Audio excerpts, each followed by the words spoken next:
rádio.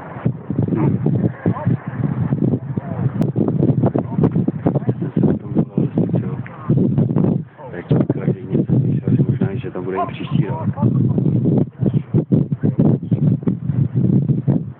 Ale že ještě nikdo nic oficiálně neřekl.